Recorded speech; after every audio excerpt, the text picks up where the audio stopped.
everyone, and welcome back to Saturday Book Musings, where I talk about, in a very leisurely way, the books and movies and music that I'm enjoying and just various miscellany. And I am delighted to be here again. Today, I put a video up on my channel that was not a Saturday Book Musings. Lately, I have been finding I've had more creative energy than I've had in a while.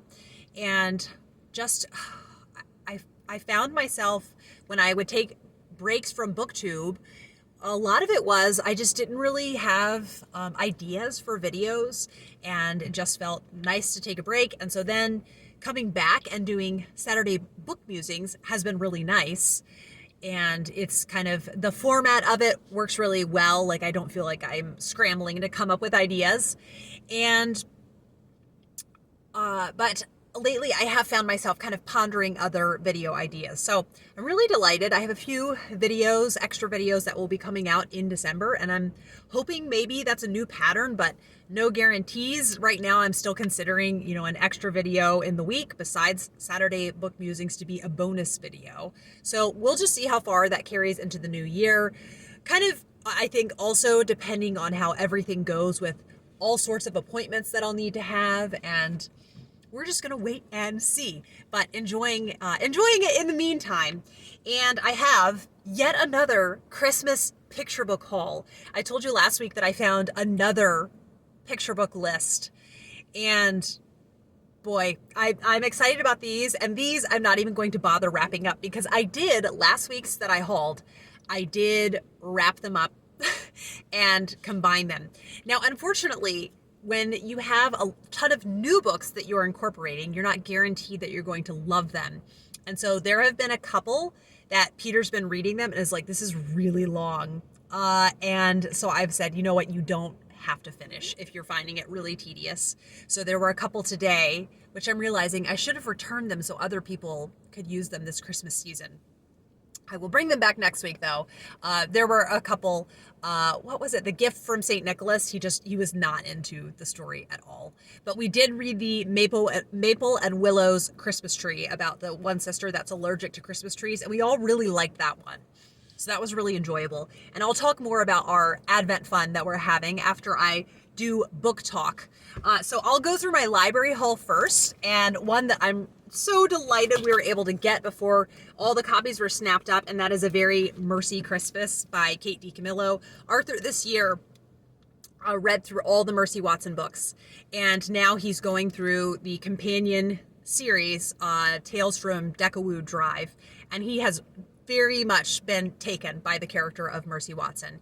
And I love Chris Van Dusen's illustrations. And so one thing about Mercy Watson is that the illustrations you don't get to see as much of, that they aren't as large as they are in picture books. So this is really fun that, you can see his beautiful illustrations in large picture book formats.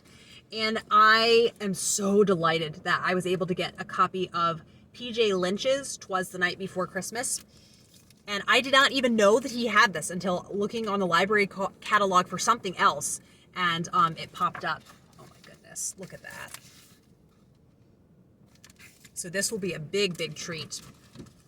Then we have another Bernadette Watts, and it is The Little Donkey. And I think it's about a tiny baby donkey that gets to meet baby Jesus on the night that he was born. Oh, I love her illustrations. They are so beautiful. Let's see, I want to find a particularly, well, here he is when he walks into the stable, and there's Mary and Joseph and baby Jesus. And then The Christmas Ark by Robert D. Sansui. And this is about Santa who sails around on an ark. So it sounds quite different from any other Christmas picture book. That will be really interesting. And then another Richard Scarry, The Best Christmas Book Ever. It's been I think maybe we did this a few years back. I could live in the world of Richard Scarry all the time. I really love being in that world. And so this looks like it could be a lot of fun.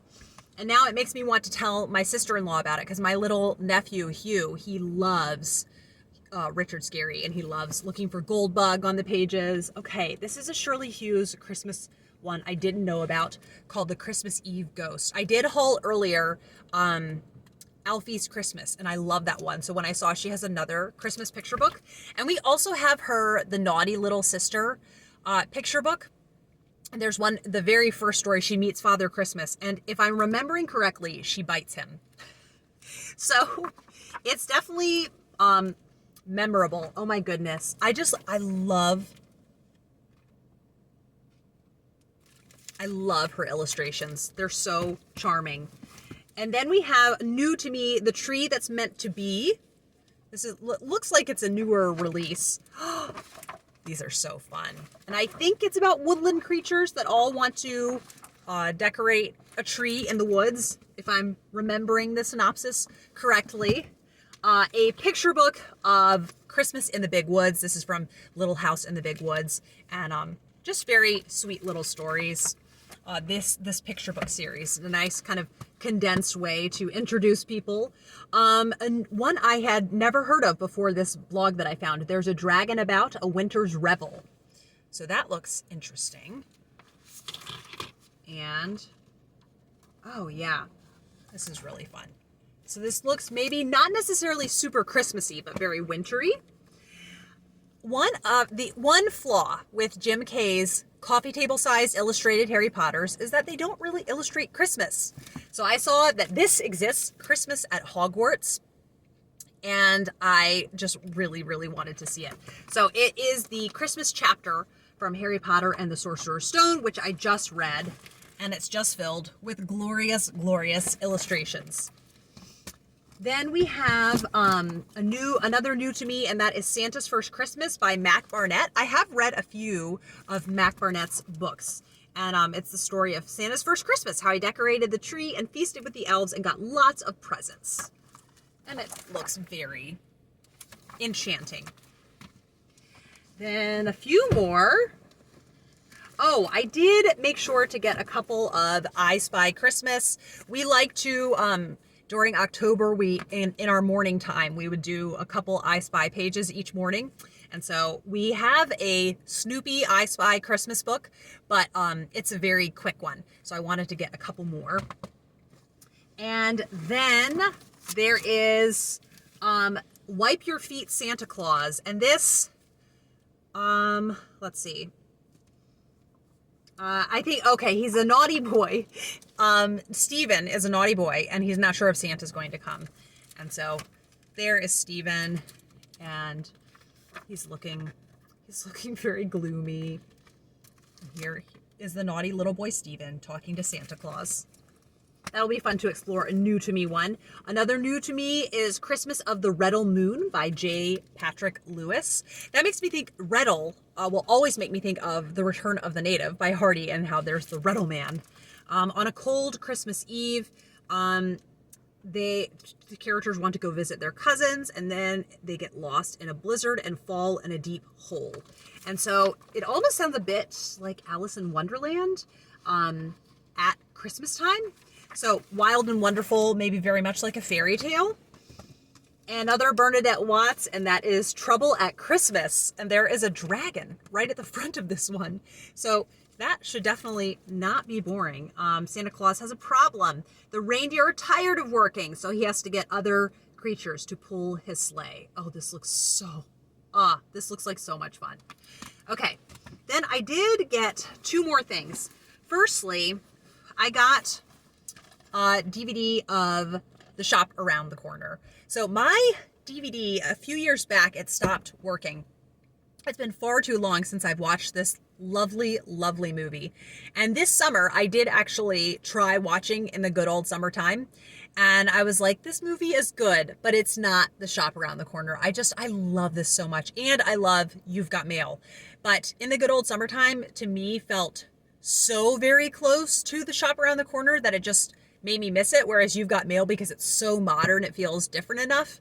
But yes, very excited to watch this. And I also want to have some movies available because my mother-in-law is coming for Christmas and she's very much not a Hallmark Hallmark movie kind of viewer.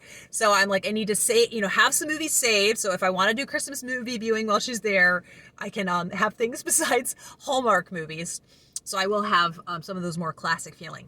Now, this last one I ordered because I thought it was a picture book. It turns out it is a chapter book, and it is called The Christmas Bower by Polly Redford. And this was published in 1967. And it's illustrated by Edward Gorey, which sounded really intriguing to me. So this is about, and this book was in storage, and it has a delightful old book smell. It is about a family that own a department store, and here's an Edward Gorey illustration. And to make it more festive and in honor of kind of all of the birds mentioned in the song, The 12 Days of Christmas, they want to put birds, live birds, on display in their family-run department store. But it ends up causing all sorts of chaos to ensue. So I have this dilemma of kind of, do I want to, one, I'm going to offer it, see if Peter would be interested in reading it. He is reading Little Women right now, and he's thoroughly enjoying Little Women, and I'm so excited. And I'm very excited. We're going to watch the Winona Ryder version when I'm done. And then if he's interested in watching more, I would love to show him the 2021 because there's just certain scenes that are included in that aren't in the 95. And I'm someone, I genuinely love both of them. And then I also really love the June Allison one. And then also there's a PBS version that I think Amy is the most detestable in that. And she shows no progression as a character, but I really love Meg and John in that one. So it feels worth it watching it for that. But it's definitely the lowest ranking for me. Anyhow, so Peter, Little Women is kind of tangentially Christmassy. It seems a lot of people think of it as a Christmas novel, but I think there's only, a couple moments that are actually Christmassy in it, but it's very, very cozy. Anyhow, all to say, he's not reading any really explicitly Christmassy books right now. But I did, get him a couple. And so this is one he might be interested in. But I'm trying to see if I could just read maybe a couple pages without getting a headache, because I love the notion of this. This book is very hard to get a hold of copies. Once I looked on Abe Books, I thought, oh, this book is actually very rare. So I will link. I did find it on Internet Archive. So if this is something that sounds really intriguing to you, a vintage children's Christmas book, you can check it out for free on Internet Archive. And the way Internet Archive works is you get to read PDFs of books and you check it out for an hour at a time. And then you have to recheck it out. I think it's an hour at a time. But it's amazing because it's free. So if this is a book that just sounds really up your street, then you can click on the link and see if you do want to read it. So that is yet another giant library haul. And many more picture books that I'm like, oh, we have to make time for those. So we'll see how we kind of swing things. I did end up finishing Harry Potter and the Sorcerer's Stone. It is just ending up to be a very Harry Potter Christmas because last Saturday, after I got back from the library, it was the boys' movie night, and they have been slowly but surely rewatching the Harry Potter films. They love the Harry Potter movies. I did not let them start watching them until they had listened to all of them on audio or read that. Peter, he read a lot of them aloud, and then eventually once they got longer, I let him read them silently or listen to them on audio. And so they did have to wait, to do that. But then they've watched the movies a lot. There's two scenes in the in 7 Part 1, the 7th movie, that I don't like them to see. So I definitely make sure to fast forward through those scenes. And the one, I'm so annoyed that it's in there because it's not in the book whatsoever. And it's sexual content that just the movie makers had to add. And it just really bothers me because there's not even a hint of it that's in the book. So anyhow, David and we worked on a puzzle, and the boys had on the fifth movie, and I had just finished the first book on audio. And then on Monday, Peter had a lengthy appointment.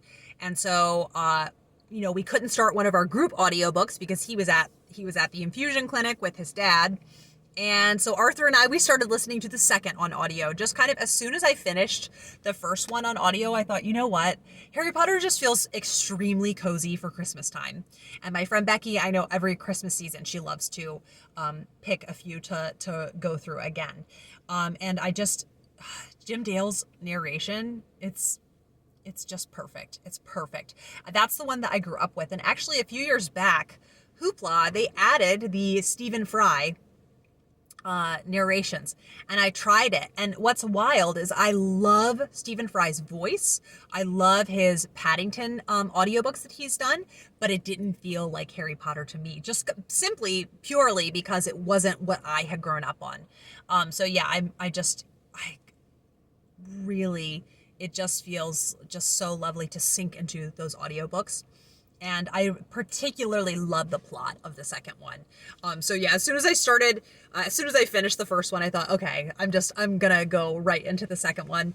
And then I got sidetracked with other books this week, so I still have a good portion of that to go. But also, I'm going to link down below.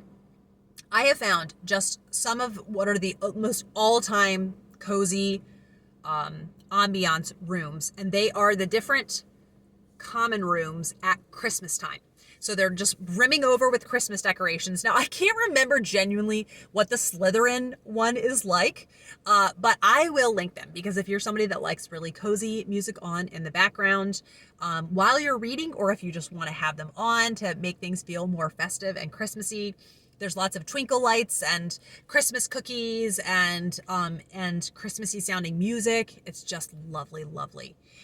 So really just feeling all kinds of excited about the Harry Potter series right now.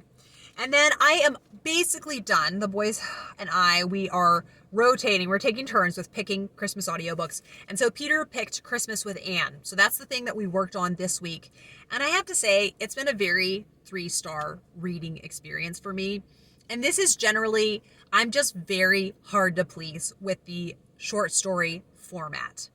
I find I just don't often get to know enough about the characters to really feel invested in the stories. And it often just feels kind of disjointed. And there's usually 1 or 2 stories that I really like that are standouts. And then the rest all blend together. And so that was definitely my experience here. So I'll be very content to move on. I think we have about 45 minutes left.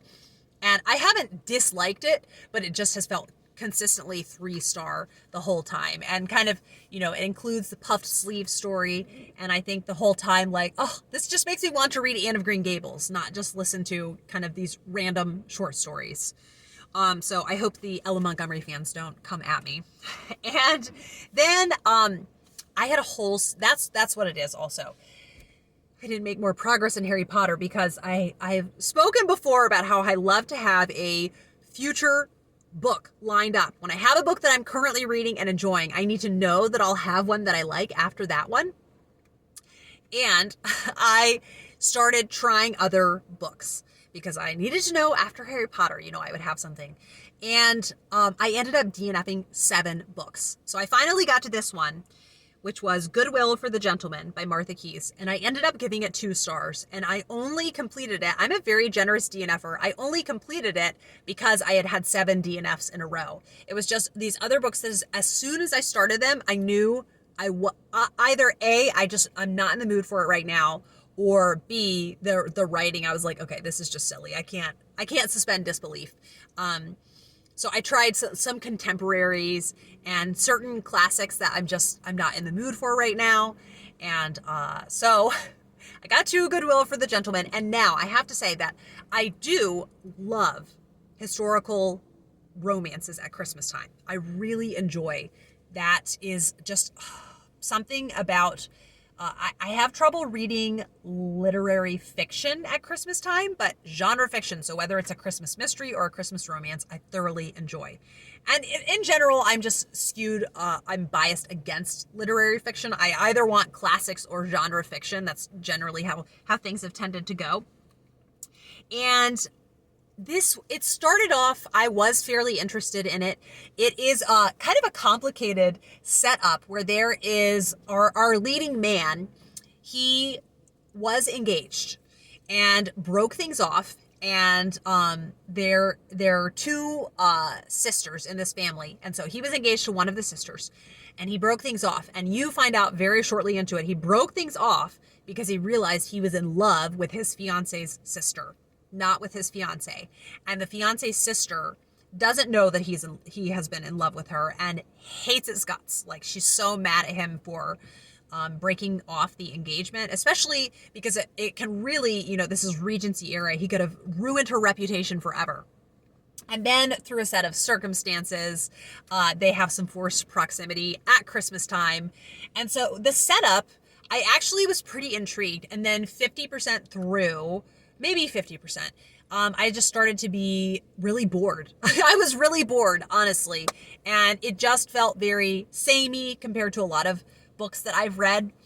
So that was, a Martha Keyes book. And I had already ready with last month's credits at the last day of the month. I had checked out a bunch of things on Hoopla. And then there I was with another Martha Keyes. And so I was feeling really apprehensive, but that is The Christmas Foundling. And I'm really enjoying this one. So I'm really hoping this could be a Christmassy Martha Keyes romance that I could love. And this is about a couple that has struggled with infertility. And so I really appreciated at the very beginning of the book, Martha Keyes herself comes on and says that, I know this is a very sensitive topic and I felt comfortable writing about it because I myself have experienced it. And so I think if that is something that would be a really hard topic, I definitely do not recommend this because it really delves into all the emotions that could come alongside that. And this couple, their marriage has really struggled because they both wanted children so badly. And they also just assuming motives of their spouse and both think that their spouse regrets marrying them. And then a baby is left on their doorstep. So imagine all the emotions that you would go through. But I really, really like it. And there are lots of Christmas festivities kept in there and some tension with the wife and her mother-in-law. So that's definitely some added tension in there. But yeah, I think I am going to really enjoy it. I'm I think 70% through. So here's hoping I do continue to enjoy it. And then I read Once Upon a Midnight Clear by Michelle Miles. Now, I have to say, audiobooks, I am really coping with audiobooks. So that is why, I have so many to tell you about. It's just one of the things that I do to pass time is I listen to audiobooks. And I really did enjoy this. This was very much a 3-star reading experience. And you know how sometimes you're okay with a 3-star reading experience if it's pleasant and you're enjoying it the whole time. The short stories, I'm like, these deserve 3 stars. I don't really feel like 3 stars, but this Christmassy Cinderella retelling, it felt like 3 stars, and it was a quick enough read, and I'm content with it to be that way. So this is, like I said, it's a Cinderella retelling set at Christmas time, and so just looking around on Hoopla, and that's how I found it. And it is a little over the top there's a villain who, an evil enchantress who wants to get these magical slippers that Cinderella has been given by the queen of the land. And Christmas is really big focused on in this. And then Cinderella ends up going on a quest with the prince, who she doesn't know is the prince until she's halfway through. And it had a very sweet conclusion to it. So, it was not a masterpiece by any means, but it was just fun. It was very fun, a fun escapist read. And it's the very beginning of a series. So I am really looking forward to continuing on with it. And the next one is a Snow White retelling. And so the, idea of reading a Snow White retelling in the wintertime really appeals to me. So we will just have to see what I think of it. Now, a real highlight for me this week, and I want to get a quote up for you because it was so good. So last week when I was filming my Saturday book musings, I feel like I felt I felt positive, but not overly positive about Elizabeth Elliot's A Path Through Suffering. Well, I finished it this week, and I'm just giving it a whopping 5 stars. It was just like, I think maybe I needed to find my footing in it. And then once I did, I just loved and adored it so much. There is so much love for Lilias Trotter and Amy Carmichael in this book. And, Lilias Trotter is definitely lesser known. And so then it just feels so cool to spend time in a book with somebody who knows a lot more about her than you do and getting to learn a lot more about her. And her Parables of the Cross, and one other of her books, every single chapter is opened up with a quote from one of those. And then also she talks a decent amount about Lilias Trotter and the suffering that she had to go through, and just some really wild things while she was serving as a missionary. And then she talks a lot about Amy Carmichael, and Elizabeth Elliot just loved Amy Carmichael and her poetry, and she wrote an entire biography about her called A Chance to Die. And I read it maybe 10 years ago and thoroughly enjoyed it. And Amy Carmichael was just amazing. She saved hundreds of children from temple prostitution in her time as a missionary. So I think it actually is probably, I'm due for a reread of A Chance to Die. It was just an amazing, amazing book. And she just gives story after story of the Lord's sustaining grace to people when they are in the midst of intense suffering. And it's just absolutely stunning, just beautiful to listen to. And I felt so fortified and so encouraged. And there was one passage that, since reading it, it has really kind of revolutionized my prayer life. It was just amazing. So the passage is, once we have opened ourselves up to grace, then Christ himself takes up his dwelling in us. If we suffer, he suffers. We are his body here on earth. This poor human flesh, yours and mine, is where Jesus now lives. So pain bestows on us the incomprehensible privilege of helping to carry to completion the quota he must endure. As we accept this burden with thankfulness, we enter into an ever-depending fellowship of his sufferings. But let us never forget that it was his own perfect and complete sacrifice of himself that opened to us this possibility. Because of that, we become his dwelling place. Ought not this to make us glad? Isn't this reason enough to make our sufferings a sacrifice of praise? And so when I got to that passage, I just couldn't believe how blown away I was by this concept. And I kept rewinding and, copying it down. And it's living with me. And another quote was, our circumstances are not the lens through which we view his love, but his love is the lens through which we view our circumstances. I thought that was so helpful. And then also, she touches on the sacred in the ordinary. She says, no matter how far along our spiritual pilgrimage we may have come, we need to be shown again that humble, ordinary things can be very holy and very full of God. They are not religious things. They are plain earthly things. We may hope for visions and revelations and wonderful experiences, forgetting that the context, that the revelation of God to each of his children is exactly where that one is. Here on earth, in this house, this kitchen, at this stove, this family, or at this desk, this schoolroom, or this tractor, or this assembly line. This, perhaps to us, very unsatisfactory arrangement of things. So I have just been incredibly blessed and edified yet again by Elizabeth Elliot. I listened to several of her talks this week, and I'm just so grateful that her work is so readily available. And part of that is due to her family. They opened up an Elizabeth Elliot Center at Biola University. And her family is working really hard to this, the Elizabeth Elliot podcast, the Elizabeth Elliot Foundation podcast. That's how I'm able to listen to her talks and just to make ready accessibility to her books. And then what's really cool is Elizabeth Elliot references a few Amy Carmichael books. So this led me to wonder, are there Amy Carmichael books available on audio? And there's one called Rose from Briar. And I recognized immediately the narrator's name is Elizabeth Martin, and she is Elizabeth Elliot's granddaughter. And so it just was so touching to me that here is this book that she knows meant a lot to her grandmother, and she is a wonderful narrator. And so I'm very, very excited about this audiobook because Amy Carmichael herself experienced quite a bit of chronic pain. And this book, she says, I wrote down the quote. So there was one day when she was feeling particularly unwell, and she says, I was hoping I could have a book to help take me out of my body, and be a lovely distraction. And she got some mail, and she thought at first this package was a book, and she got so excited. She was hoping it was actually maybe the 39 Steps. She wanted to read that and just be distracted. But it turns out it was many tracts, and it was tracts on suffering.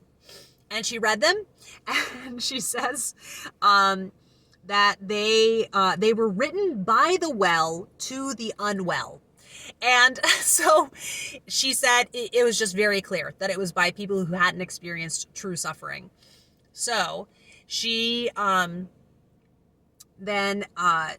she wanted to write these letters as she's sharing. The letters, she says, are here for sympathy that understands. And already I've only read kind of the intro and the opening sections of it, and I'm just loving it so much. So just about beauty that can happen in the midst of suffering.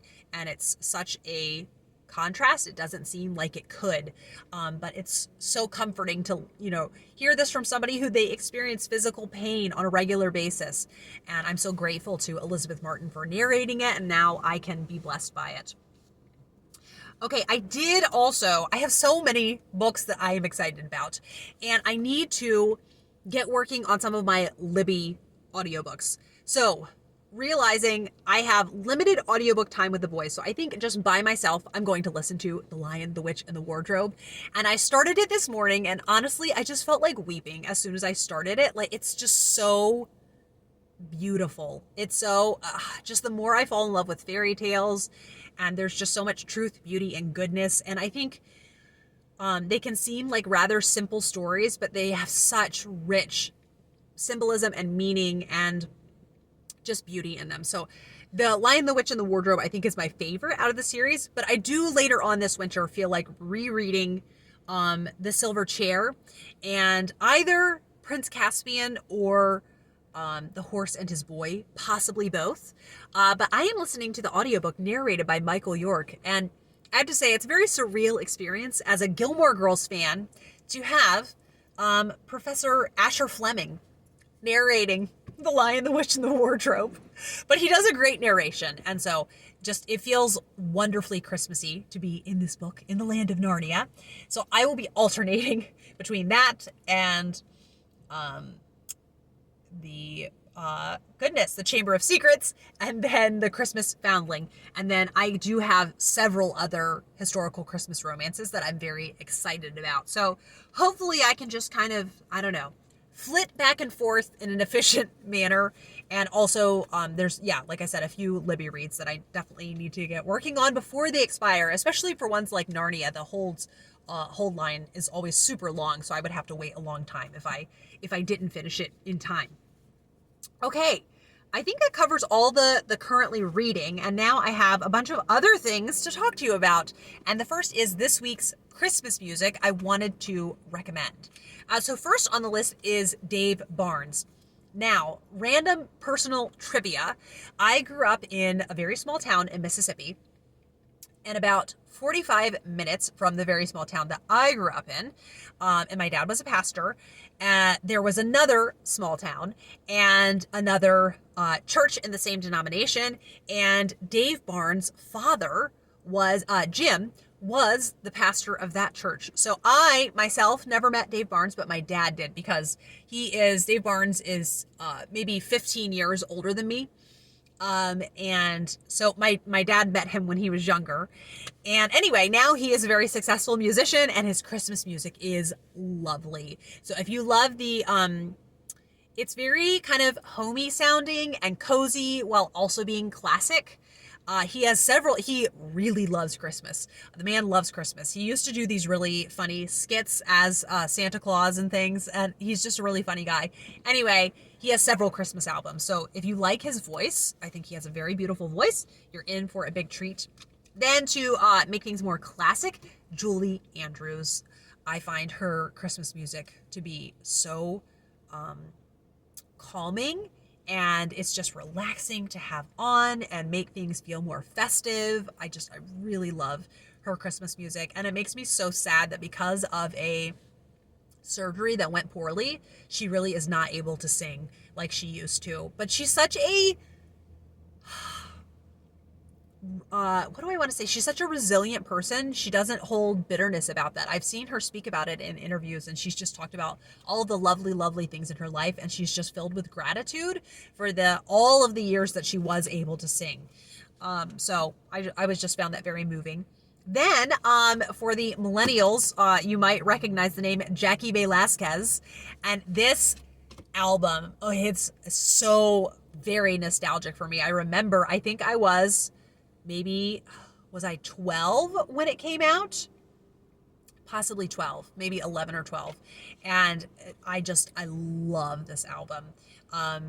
Very classic feeling, and it's just lovely. And some more upbeat ones. I think she's Mexican American, so she does a great version of Feliz Navidad, and I love her kind of nod to her heritage with that.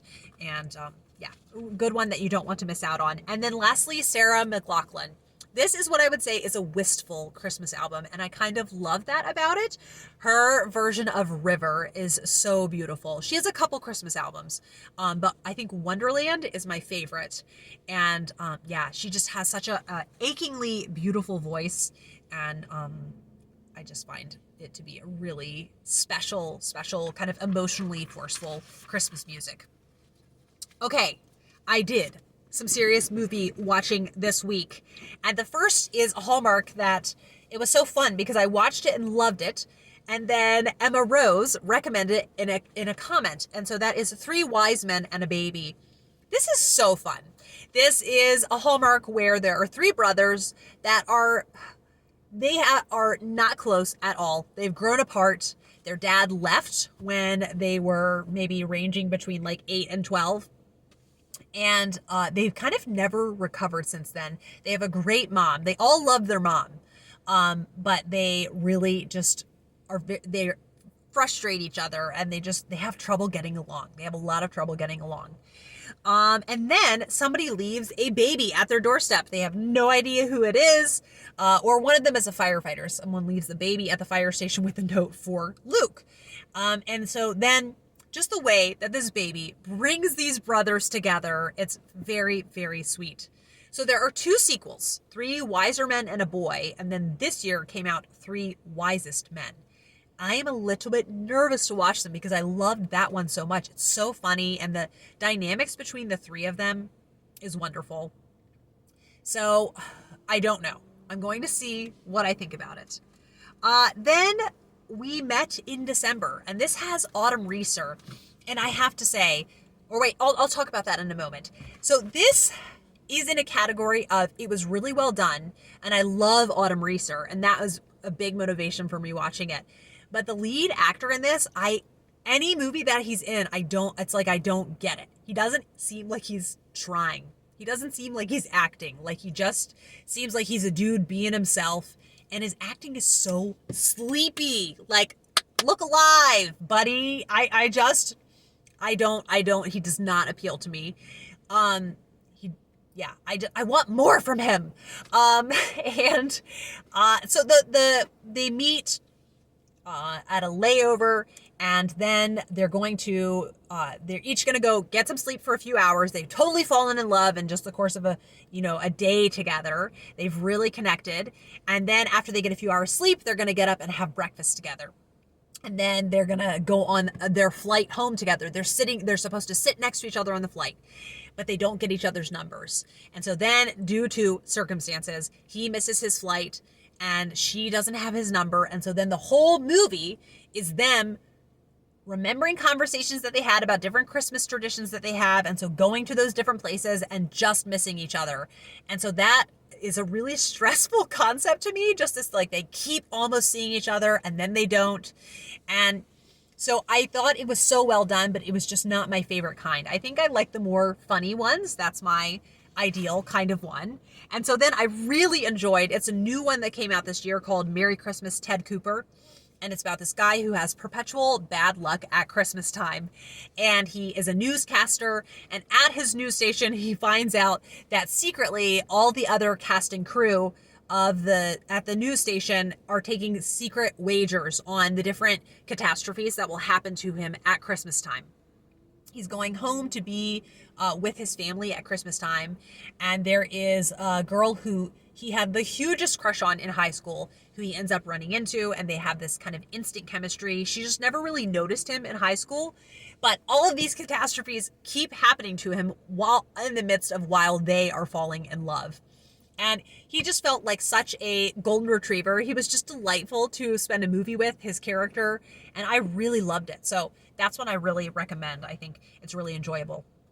Now, I neglected to mention that last week I did my annual viewing on Thanksgiving Day of Love at the Thanksgiving Day Parade, which has this couple. I love this movie. If you want a hate to love movie, and it just, every year as Thanksgiving approaches, I think, is that movie not going to live up to my memory of it? Like, do I actually like it that much? And then every year I watch it and I think that movie is so good. So I saw the same duo are in a Glenbrook Christmas, and I watched that, and it's just I'm to the point where I've watched enough Hallmark films that it was a perfectly enjoyable, it was a perfectly adequate Hallmark film, but now I need something to feel different about it for me to really enjoy it. So it was fine, but it was nothing super unique or different about it. So yeah, I'm hoping to have some more kind of unique Hallmark ones that I happen upon this next week. But definitely the highlight out of the Christmas ones, I would say, is Merry Christmas, Ted Cooper, although I did really enjoy Three Wise Men and a Baby as well.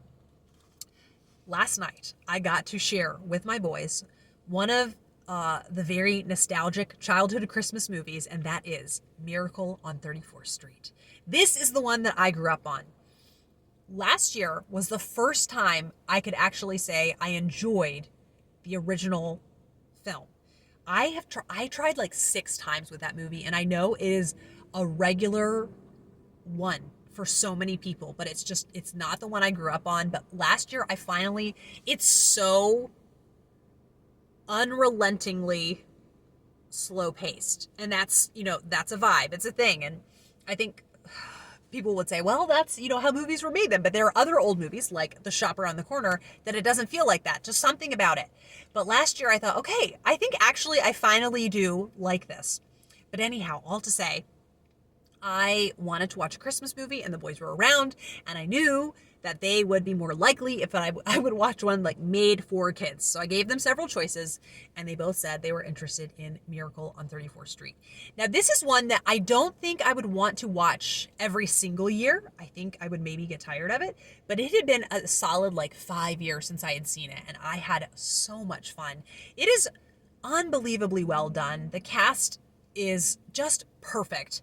And I remember as a child, I had such a crush on Brian Bedford, and the date that they go on, and there's the Kenny G, Have Yourself a Merry Little Christmas playing, and the soundtrack, I thought I would have arrived if I got to have a romantic New York City date like this. I am not somebody that longs to live in New York City, except I have to say that Miracle on 34th Street and Eloise at Christmas, they do make Christmas in New York look appealing. Now, you have to have the budget to live where they live for it to be that appealing. But yes, the boys really enjoyed it. And yeah, it's just so, I just really loved it.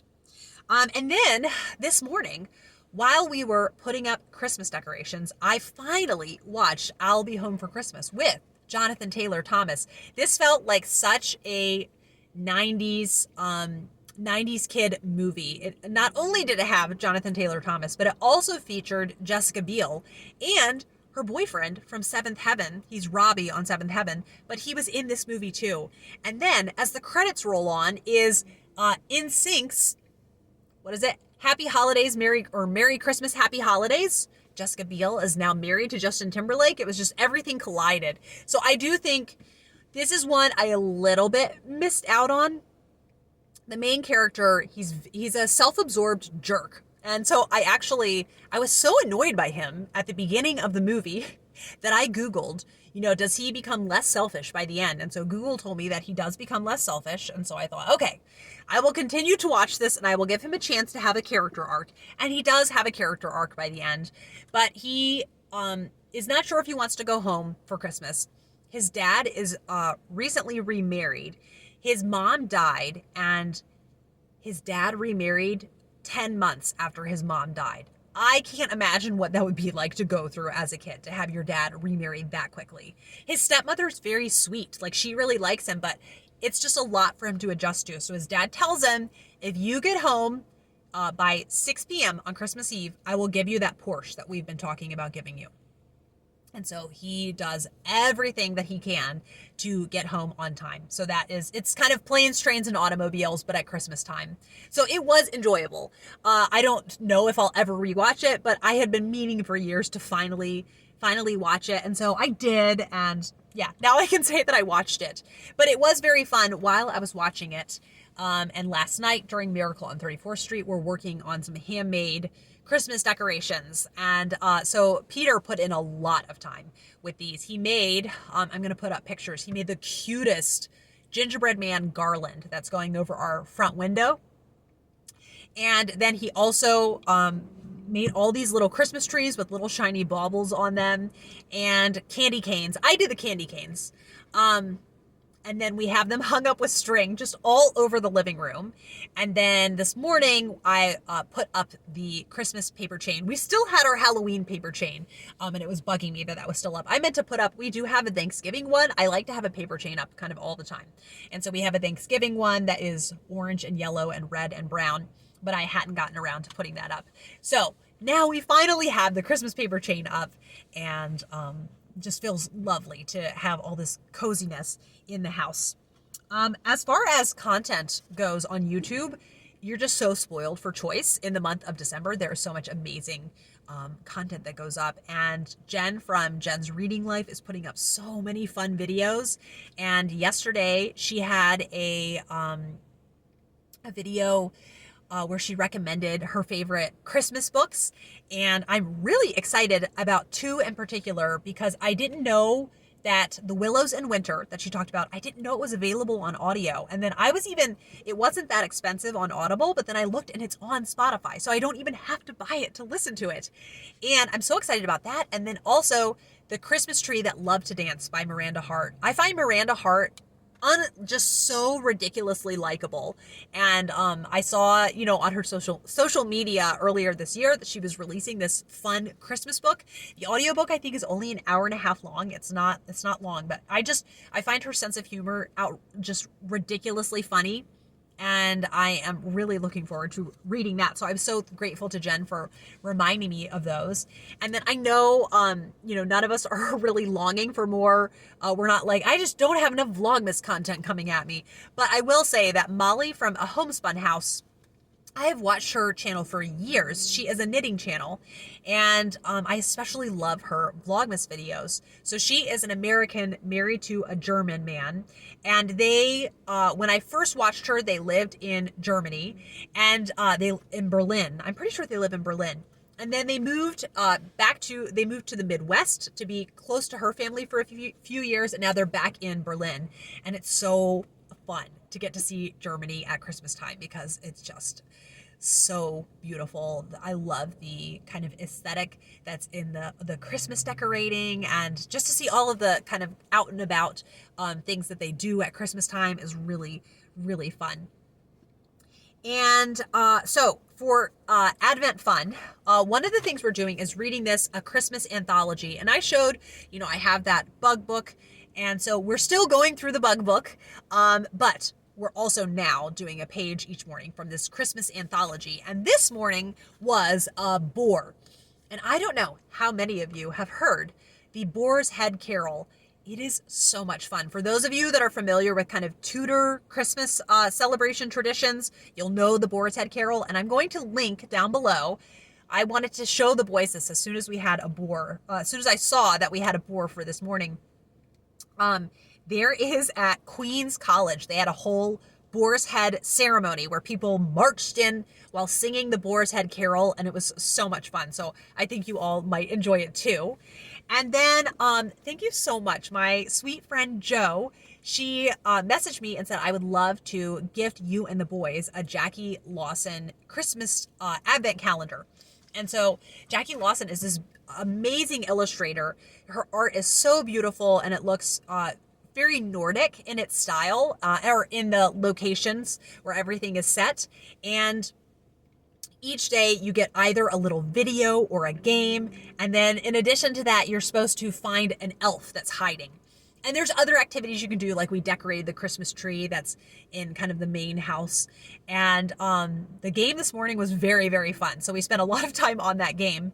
And so then we also have a Peanuts advent calendar that we do that is a digital calendar, and each morning you get a comic, and then there is Charlie Brown trivia. And sometimes you have games with that as well. So we're really just very, very spoiled. And we also are really enjoying, I'm reading aloud to them. It's called The One We're Waiting For. And it is an Advent devotional. And it is very much kind of, if you've ever done the Jesse tree, where it's showing all of the leading up to the promised Messiah, all of the people who really failed and blew it in a big way, and knowing, nope, they aren't the promised one. And then you keep going through all of these stories and thinking, you know, is he ever going to get here? And you finally do, and it's glorious. And so that I'm really, really loving that. And it has a little litany that you say kind of at the end of each devotional, the one who's promised will come soon, something like that. So I'm finding that to be really a wonderful way to acknowledge Advent. But thank you as always for watching, and I am really excited because after I get home and have some lunch, we are all as a family going to go over to the land preserve and have a walk on this. It's a reasonably, it's not crazy cold day. So I think as long as we're bundled up, we'll be fine and we can enjoy some of the beautiful winter setting at the land preserve. I do really enjoy going there throughout the seasons now. I found it in the spring, and it's been really fun to see it in all the seasons, and kind of see the ways that it changes. And I hope that you all have a wonderful week. I really hope you're finding some life-softening things to make the season brighter and warmer, and just full of wonder for you, even amidst the very hard things that are in your life. And please don't hesitate to leave a comment down below with maybe books that you think I would like, or recommendations that you saw in this video that you think you will enjoy. And I really hope you all have a wonderful week, and I will be back with another video soon. Bye!